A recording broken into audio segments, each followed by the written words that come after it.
lovely friends. I hope you're having a nice, warm, cozy day. I wanted to redo a video because I get asked this same question every single year. So I want to make a new video every year to remind those who might not have seen the older videos. And it is, how do you do a raw vegan diet through the winter? So let's get to it.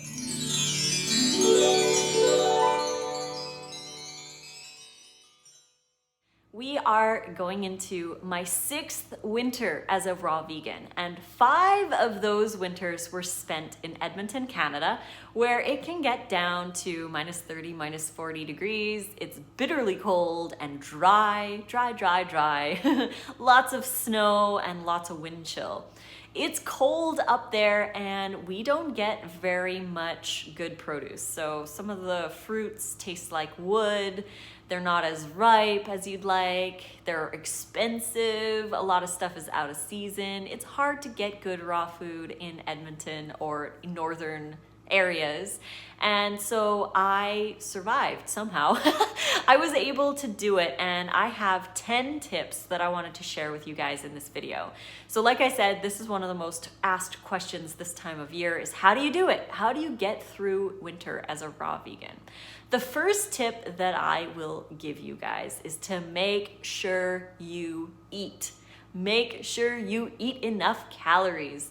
The reason why I say this is because when you are under eating, your metabolism downregulates. So your metabolism, think of it as your internal furnace. Your fire, your inside fire, which heats you up from the inside. We want to be burning calories. And when you don't eat enough calories, your body kind of goes into a hibernation state or like a starvation state where it wants to conserve as much energy as possible. So what's it do? It turns down the thermostat. It makes you colder. When I was calorie restrictive in the past, before I became a raw vegan, I would always be cold. My hands were freezing, my nose was freezing, my ears were freezing, my toes were so cold all the time. And it didn't matter how much cooked food I was eating. It didn't matter how much fat I was eating, how many comfort foods. It didn't matter at all. It was because I was calorie restricting. I was skipping meals, I was eating horribly, and I wasn't eating enough. So when you eat enough calories, your body will actually upregulate your metabolism and you'll burn more, especially if you're doing lower fat and eating higher carb. Your body becomes an efficient burning machine. So you want to lower that fat intake and make sure you eat. The two main things that the body downregulates when you don't eat enough is your metabolism and your hormones. That's another thing that a lot of women will notice is that they lose their periods because they're not eating enough or they're under a lot of stress. Hair as well. Your hair will start to fall out if you don't eat enough. So eating enough is crucial, vital to all areas of success in a raw vegan diet or any healthy diet. You need to make sure you're getting enough vitamins, enough minerals, enough fiber, enough hydration, enough of everything. So make sure that you eat enough calories for your body. Don't be scared to eat high calorie when you're eating lower fat. You can eat like 2,500 calories, even 3,000 if you need, or more depending on your athletic stuff, but you need to make sure that you eat enough. Try to aim for over 1,900 or 2,200 calories depending on your height and activity level. Just try to aim for that 2,000 mark and make sure that your fat intake goes low. So that's the first major tip, is to make sure that you eat. When you don't eat, you're gonna feel cold. The second tip is to not eat stuff right out of the fridge. It's cold in there and it's cold outside, so we don't wanna be adding any cold to ourselves. So we wanna try to avoid cold foods. Now, if you don't mind feeling cold, by all means, have some ice cream. But if you don't like that feeling in the body, then try to avoid any cold foods. We wanna try and keep as many foods on the counter as we can, like your tomatoes, your cucumbers, your bell peppers, your zucchini, all of your fruits except for berries. I would keep the berries in the fridge because they tend to go bad quite quickly, and things that wilt, like lettuces, spinach, your kale, and your celery and your carrots and stuff like that. Things that wilt easily, I would keep in the fridge. Everything else stays on the counter.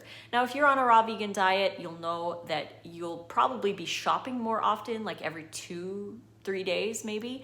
And that way the food isn't going to go bad sitting on your counter. So tomatoes taste better when they're on the counter. Cucumbers taste better when they're on the counter. When these things are in the fridge, they get so cold that your salad becomes like this ice cold meal, and it's gross. It's not fun.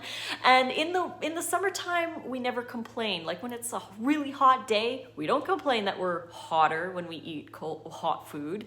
We do, however, complain in the winter when it's cold and we eat cold food, we just get colder. So the trick is to stop eating things right out of the fridge and super cold. So your dressings you want to keep at room temperature, or when you're blending them in the Vitamix, like if you make a dressing early and you have it in the fridge, then you can take it out and put it in the Vitamix and blend it a little bit on high, which would be tip number 3, is to use your Vitamix to your advantage. If you have a high-speed blender, you can use this to your advantage. You can warm up sauces, dips, dressings, and warm raw vegan soups in your Vitamix. The high-speed blender, the friction of the blades will actually warm up the sauce and the soups. If you blend for about 2 minutes, you can have a delicious raw soup or a marinara or a sauce that you can add to marinated vegetables. And it's such a cozy meal, something that people tend to crave more in the winter.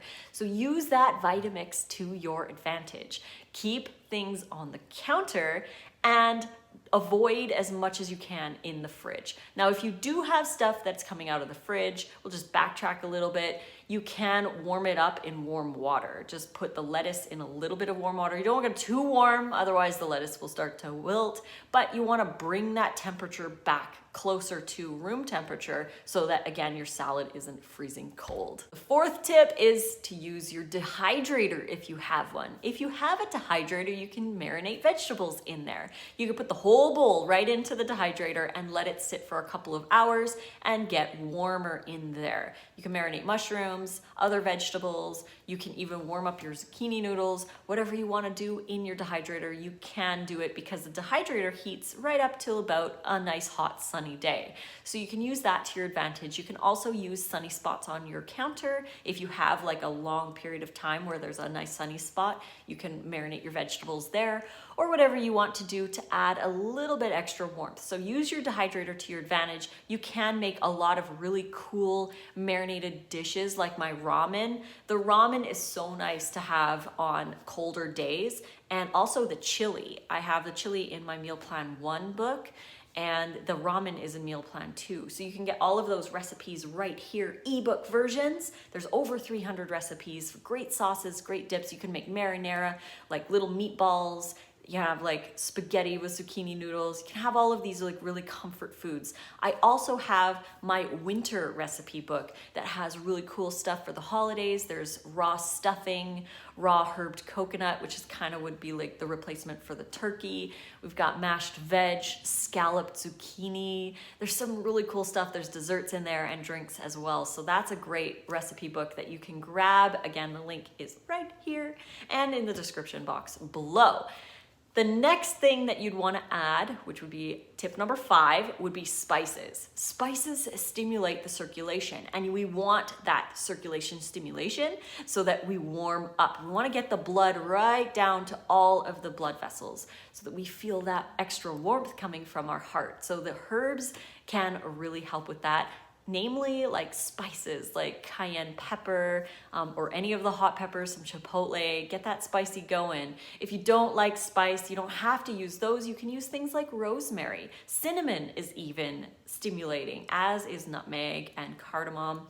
These stimulate the circulation. There's a reason why we like to have these spices in our Thanksgiving meals. So sage and rosemary, everything in those fall meals stimulates that circulation. There's something that we're drawn to during those seasons because of the circulation stimulation. So we want to be doing that as well. Add those spices, don't be scared, and feel the warmth from within. Ginger is another good one too. Turmeric can help a little bit as well. So you can always use teas too. There's like horse chestnut tea. Ginkgo is also known as a stimulation.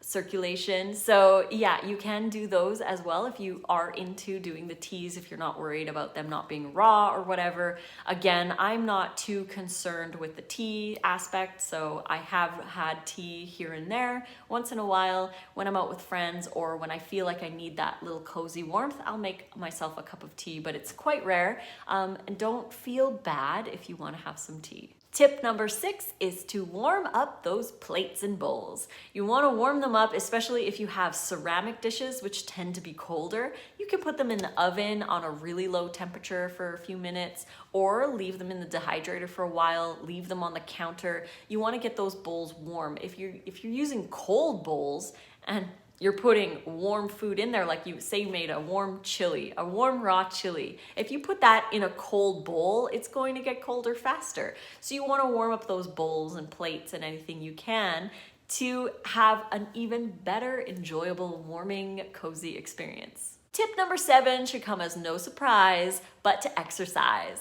If you're feeling cold, get up and do 100 jumping jacks.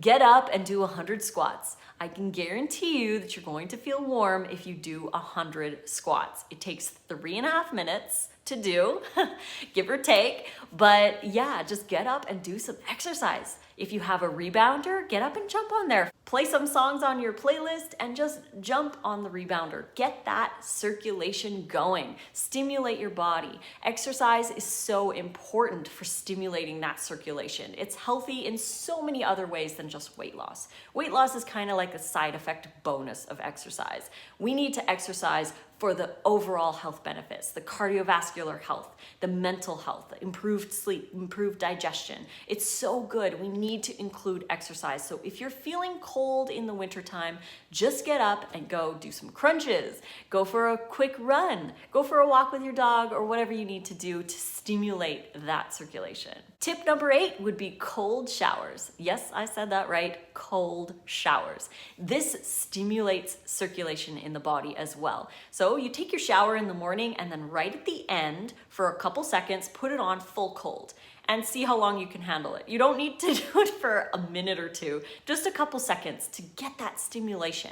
And then every day you can add a couple seconds here or there wherever you feel comfortable.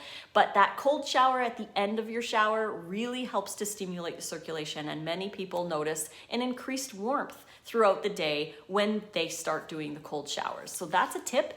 And dry brushing. Dry brush before your shower. You can grab a dry brush, please, with synthetic bristles. You don't want to have an animal product in your dry brush. So synthetic bristles, and brush your body. You want to brush in a circular motion towards your heart. So on your arms, your legs, and on your chest, you want to stimulate that circulation, and then you'll have your shower with your cold at the end, and that will really help stimulate the circulation. Tip number 9 would be facial steams and saunas, and hot baths too. If you're feeling cold, maybe go grab some essential oils that are good for your skin and make yourself a nice facial steam. Rosemary is a really good one. Eucalyptus is good too, but rosemary does help to stimulate the circulation. Just add a drop or so to some warm water that's clean and purified. You don't want to be using chlorinated water because you're going to be breathing in that chlorine. So make sure that the water has been purified first. Distilled is the best.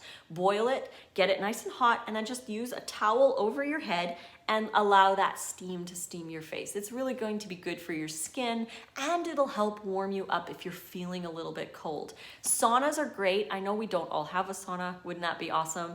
But if you have access to a sauna, you can always go and do that, or just have a nice hot bath. Hot yoga is another option too. If you do, again, have access to hot yoga, you can always go to that. I found that when I was doing hot yoga, Bikram, that was really helping keep my body at a nice temperature instead of feeling super cold, because there were some days where it was like -47. And after I came out of yoga class, I was like walking around with my zipper undone on my jacket because I felt so warm from the class. So the yoga is really good too. Anything you can do to stimulate that extra warmth in your body is essential for surviving through the cold winters. And then tip number 10 would be to bundle up. If it's cold, it's gonna be cold, and no amount of cooked food or junky, dopamine increasing food is going to make you feel that much better. Because like I said in the beginning, I was doing cooked food, but I was calorie restricting, and I felt freezing. My thyroid was totally out of balance. And now I feel amazing. I don't need to do any extra things to stay warm. These are just tips that I found throughout the years that have helped other people stay raw through the winter. You're gonna need to bundle up. That's tip number 10. Grab a lot of nice hoodies and cozy blankets, nice socks, and have the heater on if you need to, because no amount of cooked food is going to get rid of a cold temperature outside. It might help you feel comfortable, but if your goal is health, if your goal is releasing those food addictions, then that's not going to help in the long run. So hopefully you guys can get through your winter, this winter as a raw vegan, if that's your goal. And if you liked this video, please click like and subscribe to my channel to get notifications for more. As I said, I've got tons of recipes, especially those ones in the winter book. You can grab any of the ebooks right here at this link. You can also follow the links in the description below to find print versions. If you want print versions of the books, you can order those off Amazon. You can find me on Instagram and Twitter at Raw Food Romance, on Facebook, Lissa's Raw Food Romance, and on Snapchat, Lissa Raw Vegan. So until the next video, guys, I love you all. Stay warm, enjoy your raw food, and fruit on.